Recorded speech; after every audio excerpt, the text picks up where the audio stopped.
बुलढाण्यात पाणी प्रश्न पेटला. नवीन पाईपलाईनच्या नादात जुनी फोडली. ऐन उन्हाळ्यात ग्रामस्थ पाण्यासाठी वंचित ठेकेदाराच्या बेजबाबदारपणामुळे महिलांची पाण्यासाठी मोठी पायपीट. संतप्त महिलांचा महाराष्ट्र जीवन प्राधिकरण कार्यालयात ठिय्या. जोपर्यंत पाणी मिळत नाही तोपर्यंत उठणार नाही. माळविहीर ग्रामस्थ महिलांचा आक्रमक पवित्रा. ऐन उन्हाळ्याच्या तीव्र झळा बसत असतानाच आता बुलढाण्यात पाणी प्रश्न चांगलाच पेटला आहे. नवीन पाईपलाईन टाकण्याच्या नादात ठेकेदाराने जुनी पाईपलाईन फोडल्यामुळे नागरिकांवर पाण्यासाठी वणवण भटकण्याची वेळ आली आहे.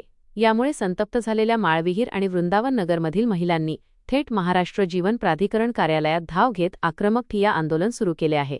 बुलढाणा शहराला लागूनच असलेल्या माळविहीर आणि वृंदावन नगर परिसरात सध्या पाण्यासाठी तीव्र हाहाकार माजला आहे. प्रशासनाच्या वतीने या भागात नवीन पाईपलाईनचे काम सुरू करण्यात आले आहे. मात्र संबंधित ठेकेदाराच्या ढिसाळ आणि बेजबाबदार कारभारामुळे नवीन पाईपलाईन बनवण्याच्या नादात चक्क जुनी सुरू असलेली पाईपलाईनच फोडून टाकण्यात आली. परिणामी ऐन कडक उन्हाळ्यात संपूर्ण परिसर पाण्यासाठी थेंबथेंब मोतात झाला असून महिलांना पाण्यासाठी मॅलोनमॅल पायपीट करावी लागत आहे. ठेकेदाराच्या या अक्षम्य दुर्लक्षामुळे संतप्त झालेल्या महिलांचा संयम अखेर सुटला आणि त्यांनी थेट महाराष्ट्र जीवन प्राधिकरण कार्यालय गाठले.